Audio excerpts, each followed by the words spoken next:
Hola a todos, mi nombre es Alejandro y hoy quiero darles la bienvenida a Master Talks, este nuevo espacio de IDEM donde conversaremos con expertos en diversas materias. Hoy estamos con Juan Ñahue, un amigo de la casa, quien nos ayudará a conocer un poco más sobre el registro de marcas, en específico sobre el caso Hablando Huevadas, un caso que ha sonado mucho en los últimos días y que ha enfrentado un obstáculo en el registro de su marca debido a la moral y las buenas costumbres. Juan, ¿podrías comentarnos un poco más sobre en qué consiste el registro de marcas, qué derechos se adquieren al registrar una marca, cuál es el procedimiento a grandes rasgos? Hola Alejandro, hola a toda la comunidad también de IDE. Muchas gracias por la invitación para poder compartir algunas ideas en torno a este caso. Como bien mencionas en relación a la pregunta, creo que es importante ponernos un poco en contexto de qué significa un registro de marca y también por qué es tan importante y también haciendo énfasis en el caso que se trata el presente episodio. Cuando una persona natural o una persona jurídica se encuentra interesada en registrar su marca, lo que busca en realidad es tener una exclusividad para poder realizar actividades comerciales bajo esa marca. De tal forma que dentro del territorio nacional ellos puedan ser los únicos que puedan utilizar ese nombre. De tal manera que si un tercero realiza algún tipo de actividad comercial sin su consentimiento, podrá denunciarlo ya sea a través de una vía administrativa o a través de una vía judicial. Entonces, es importante saber que el registro de una marca te concede ese derecho de exclusividad por un tiempo determinado, el cual es renovable cada 10 años y además dentro del territorio nacional. Pero para poder tener ese registro de marca, lo cierto es que hay que hacer un trámite, un procedimiento. ¿Y dónde? Es ante el INDECOPI, que justamente es la autoridad nacional competente en materia de propiedad intelectual. Y aquí unos alcances importantes. En lo que se refiere a este procedimiento, la persona interesada va a tener que pagar una tasa por derecho de trámite, en la cual es de 534.99, pero si eres una MIPE y cuentas con RUC activo y habido, puedes tener un 25% de descuento. Pero ¿qué pasa? Antes de pagar la tasa, en realidad se sugiere que la persona interesada pueda hacer una búsqueda previa, una búsqueda de antecedentes, tanto fonético como figurativo, de tal manera que pueda saber si es que tal vez hay algún tipo de marca ya registrada que podría ser un impedimento a la solicitud que presente. Y de igual manera también es importante hacer una evaluación previa si es que tal vez la marca que yo estoy presentando cumple justamente con los requisitos legales que la normativa vigente te señala. Porque, por ejemplo, el nombre de la marca que se va a registrar no tiene que ser un nombre descriptivo o genérico. Y justamente viene aquí el tema que la marca que yo voy a proponer también no tiene que ir en contra de la moral y las buenas costumbres. Entonces, hay ciertos aspectos legales que se debe cumplir por el lado de la marca que yo pretendo registrar y es por ello que también aprovecho la oportunidad para tal vez recomendar que al momento de elegir el nombre de una marca, ese nombre tiene que ser parte del tema creativo del solicitante, un nombre también fácil de recordar, que al momento de pronunciar nos puede evocar una idea de qué producto o servicio es el que va a vender finalmente en el mercado. Entonces, sí es un proceso totalmente creativo, un poco complicado, pero lo cierto es que en la medida que la marca que estás queriendo solicitar hayas realizado la búsqueda previa y además hayas considerado estos aspectos legales, tienes un alto porcentaje de éxito. Entonces es importante que puedan saber las personas que están escuchando este episodio, que justamente para yo tener la exclusividad de mi marca y finalmente lograr el tan ansiado registro, tengo que hacer un trámite, pero ojo, antes de eso, la recomendación siempre es hacer la búsqueda correspondiente ante el portal web que tiene el Indecopi, en el cual ustedes pueden verificar o también acudiendo a la misma entidad, dado que cuenta también con especialistas que le brindan esa asesoría de manera gratuita. Correcto, y es muy valiosa la información que has compartido con nosotros, porque esta consulta previa no solo nos va a dar una idea de qué es lo que va a resolver Indecopy, sino que además podemos hacer la consulta ya sea por la denominación, ya sea por las ilustraciones que componen el logo, por los colores. En realidad esto nos va a dar una idea de qué es lo que vamos a encontrar y no golpearnos con una realidad que sea si niego el registro de la marca. Y esto me lleva a consultarte a qué nos referimos con moral y buenas costumbres. En el caso que nos convoca, ¿qué sucedió? ¿Por qué se les niega el registro por atentar contra la moral y las buenas costumbres? Claro. A ver, también un punto importante en base a lo que comentabas es que en el caso de las marcas, se tienen las marcas tradicionales, en las que tenemos las marcas que están constituidas por una denominación, las marcas con una grafía especial, las marcas solamente figurativas y las mixtas, ¿no? Las mixtas vienen a hacer esta mezcla entre la denominación y el logotipo. Y justamente la marca del caso que nos está trayendo en este episodio es justamente una marca mixta, la cual tiene una denominación que vendría a ser las palabras que conforman Hablando Huevadas y la imagen, el logotipo, que justamente es la forma en caricatura de estos dos personas.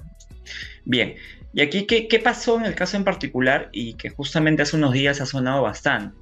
Es que el Indecopi, en primera instancia, el área de registro, ha considerado denegar esta marca porque justamente considera que va en contra de la moral y las buenas costumbres. ¿Okay? Entonces, si bien es cierto, ese tipo de situación puede ser considerada tal vez un poco subjetiva, ya, pero también lo que busca el Indecopi de alguna forma es que los consumidores no estén expuestos a palabras que se pueden considerar ofensivas de alguna manera.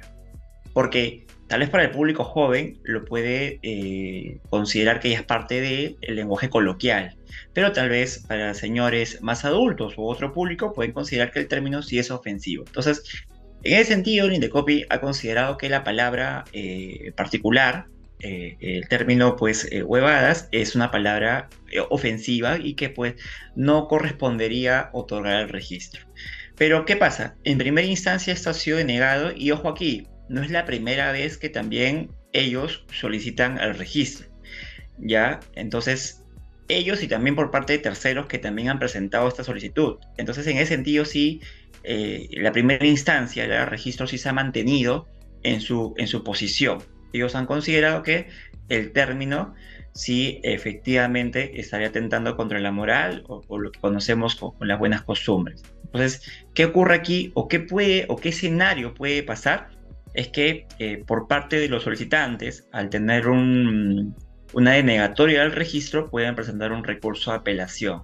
¿Y qué pasa aquí? Es que el caso ya es visto por una segunda instancia. Pero ojo, a diferencia de otros años, aquí la segunda instancia es la comisión de signos distintivos, ¿ya? Es decir, la comisión forma parte de la misma dirección. Entonces, son ellos quienes van a van a ver otra vez el caso y pues pueden revocar la resolución que deniega o finalmente pueden confirmar. Entonces, va a ser muy interesante aquí cuál es la posición que toma esta segunda instancia. Es una posición un poco tal vez liberal o más conservadora en relación al tema de los términos que constituyen la marca. Pero también hay un punto importante aquí que quiero precisar. Es que hay una diferencia entre marca registrada y también el término que conocemos como marca. Porque si bien es cierto, el Indecopi eventualmente puede negar la marca, esto no quiere decir que ellos ya no van a utilizar las palabras. Ellos van a seguir utilizando su marca como tal. Pero ojo, ¿qué cosa no tienen? No tendrían esa exclusividad. Entonces, ¿qué puede pasar?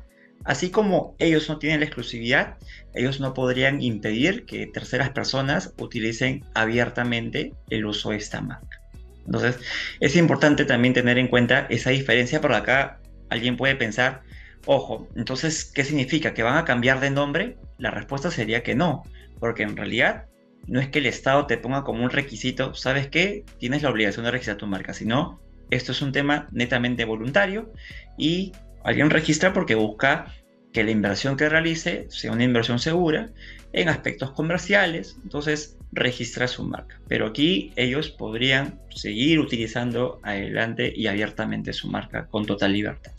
Correcto, correcto. Y entendemos que, como mencionas, actualmente es un procedimiento en marcha que seguramente pues, va a tener un resultado al cual todos vamos a estar expectantes porque puede marcar un precedente importante por la trascendencia del caso, por lo viral que se ha vuelto, por la exposición que ha Ujú. tenido.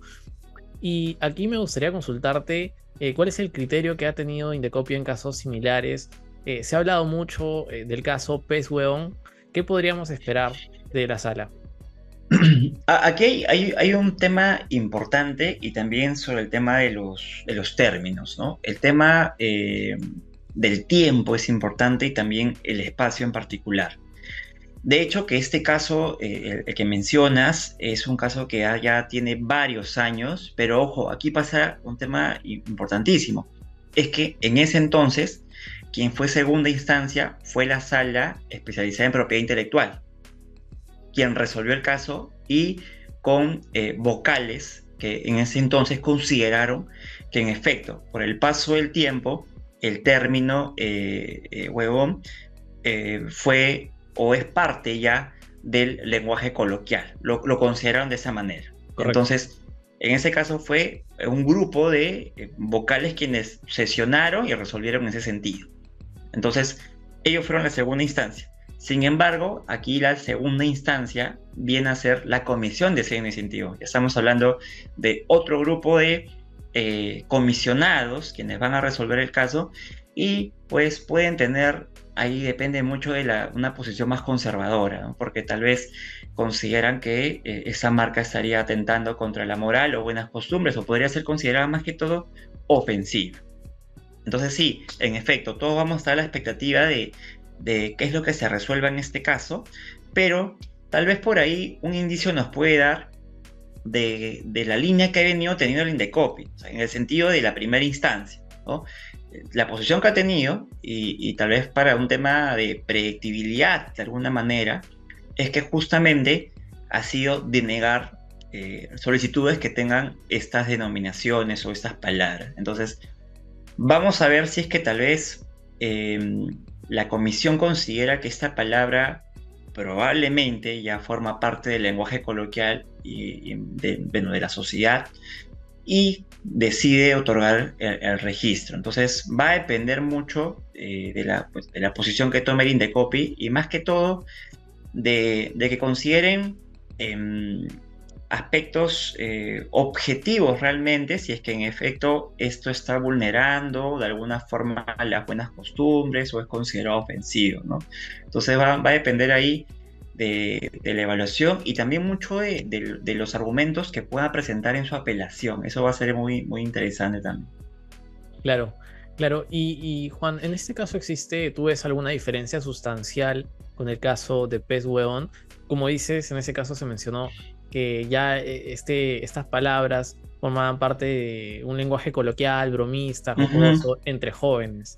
Eh, Digamos que yo creo que es evidente que este programa, esta marca, ha logrado insertarse en la cultura popular peruana y sería, digamos, ajeno a la realidad de pronto desconocer que ya tiene o está muy insertada en el mercado, por lo menos de entretenimiento peruano.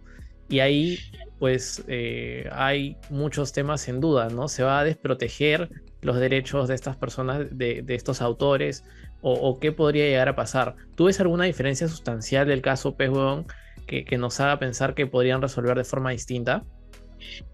Ahí yo recuerdo en el caso Pez Huevón que en realidad este personaje, ¿no? Que era un pez con ciertas particularidades, sí tenía una connotación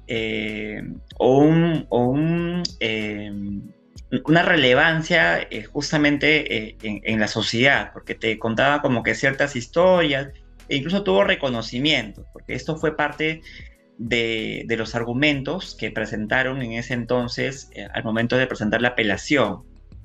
Señalaban pues que esto en realidad ya forma parte del lenguaje coloquial de los jóvenes, por el transcurrir del tiempo se adoptan nuevas palabras, pero también un punto importante era justamente la importancia o relevancia o trascendencia que había tenido este personaje y estas historietas en la sociedad. Pero sin perjuicio de ello, como menciono, el tema del espacio o el tiempo es muy importante a considerar aquí. Sí, sí creo que aquí hay escenarios distintos y las opiniones que surgen a través de este caso en particular por parte de los especialistas es que en ese entonces fue visto por la sala y ahora es visto por comisión. Y aquí ocurre un tema, que comisión de signos distintivos forma parte de la propia dirección de signos distintivos. Entonces, muchos consideran o muchos creen que la comisión va a ir en esa línea, va a confirmar la resolución. Y una vez agotada la vía administrativa, porque justamente con el pronunciamiento de la segunda instancia se agota la vía administrativa, aquí surge la posibilidad de que se puedan ir al contencioso administrativo, ¿no? Pero también en el Poder Judicial, los magistrados, bueno, no, creo o soy de la idea que pueden tener una posición más conservadora aún que la autoridad administrativa. Pero bueno, a veces cuando se niegan las marcas, los solicitantes se van incluso al Poder Judicial porque por ahí pueden ostentar con argumentos que justamente corresponde otorgar la marca. Pero aquí vemos que en realidad, si bien es cierto, la marca puede tener un logotipo y también la denominación, está clarísimo que sí se considera ofensiva y, bueno, más que todo que atenta contra la moral o buenas costumbres. Pero si es que se va al Poder Judicial, es un viaje de largo aliento, puede durar sus meses o sus años en realidad, pero ya va a depender justamente de los solicitantes y también de sus representantes de cuál es la estrategia a tener y si es que deciden eventualmente ir al Poder Judicial. Pero bueno, vamos a ver qué pasa en el presente caso. La vía administrativa, en una segunda instancia, estamos hablando de 180 días hábiles, algo de 6 meses. Creo que no es mucho y podamos tener tal vez a mediados del próximo año ya un pronunciamiento final sobre este caso, ¿no? Finalmente, cómo acaba esta historia y si es que se termina revocando o otorgando. Correcto. Claro. Y ahí, pues, es evidente también que esta marca ha tenido cierta trascendencia fuera de Perú, ha trascendido Ujú. las fronteras y recientemente se ha conocido que han hecho sold out en el Madison Square Garden, hacen giras, digamos, por Europa, eso es conocido. ¿Tienen ellos la posibilidad, o cualquier emprendedor de pronto que su marca sea denegada en Perú, no, el registro sea denegado, tiene la posibilidad de registrar esto fuera del país? ¿Hay algún tribunal, algún mecanismo a través del cual ellos pueden registrar su marca? Aquí hay que tener en cuenta lo siguiente, es que cada país tiene su propia normativa o su legislación y por lo tanto, por ejemplo, en el caso peruano tenemos una normativa regional en lo que corresponde a materia de propiedad industrial y temas de signo incentivos, que es nuestra decisión 486. Esta decisión es compartida por los países que conforman la comunidad andina. Entonces, eventualmente, al compartir la misma legislación, puede ser que compartan el mismo criterio. Es algo que puede pasar. Pero en realidad la marca, hablando huevadas, ha sido registrada ya en otros países. Eso es conocido y ellos mismos lo han comunicado. Entonces, y a lo que voy es que también, si bien es cierto, te pueden denegar la marca aquí en Perú porque se considera que va en contra de la moral o buenas costumbres, los solicitantes tienen la posibilidad de acudir a otros países y presentar la solicitud. Entonces, si yo me encuentro interesado en explorar nuevos países, en iniciar algún tipo de actividad comercial en otros países, lo que tengo que hacer es acudir al país y en primera línea revisar la normativa, ¿no? Cuáles son los aspectos que se considera, hacer también una evaluación previa, también es importante, y si es que es viable o hay un alto porcentaje de éxito, presentar la solicitud.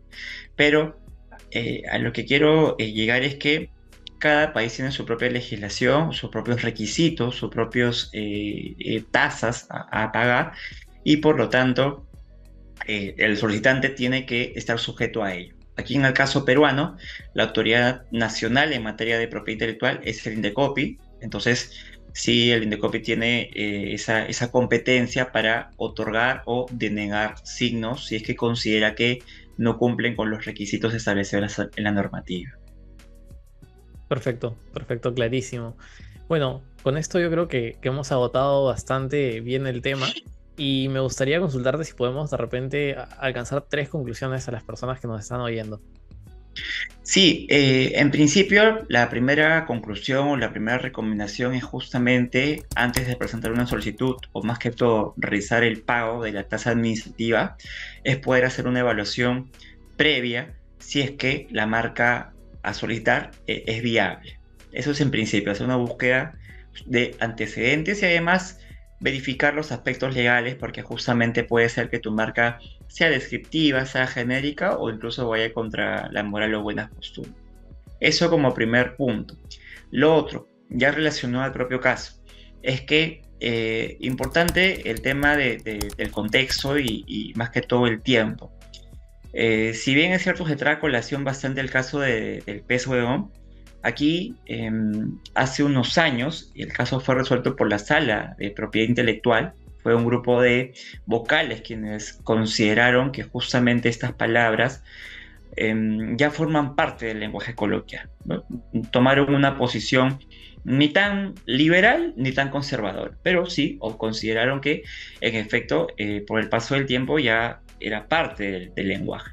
Pero aquí ocurre que el caso va a ser visto por la Comisión de Signos Distintivos, que forma parte de la dirección. Entonces, eh, si bien tiene que haber una imparcialidad como segunda instancia, por ahí puede haber algún tipo de opinión o creencia, pues que finalmente van a terminar confirmando. Entonces, finalmente nosotros quedaríamos a la espera de qué es lo que pueda resolver esta segunda instancia o esta comisión. Y tal vez como tercer punto importante en el caso, es que en realidad el tema de moral y buenas costumbres creo que es bastante subjetivo, ¿no? Porque para mí algo puede ser moral o considero que es buenas costumbres, pero para otra persona puede ser algo totalmente distinto. Entonces, si bien el Indecopi busca generar predictibilidad, creo que ese significado puede variar con el transcurrir del tiempo. Entonces, sí es importante tener en cuenta esos aspectos y finalmente todos vamos a dar las expectativas de qué es lo que pueda pasar acá y dado que estos personajes son bastante mediáticos y bastante conocidos en nuestro país y también de manera internacional. Genial, genial Juan, te agradezco muchísimo por compartir tus conocimientos, tu experiencia con nosotros. Ha sido una conversación muy enriquecedora y los invito a seguir a Juan en sus redes sociales, en LinkedIn. Sé que comunica contenido de forma espectacular, seguramente les va a ser muy útil también. Juan, ha sido un gusto conversar contigo y nos vemos en un siguiente capítulo de Master Talks. Muchas gracias. Tengo ni idea de a dónde voy, tengo por qué pedir perdón, solo sé que la pasó.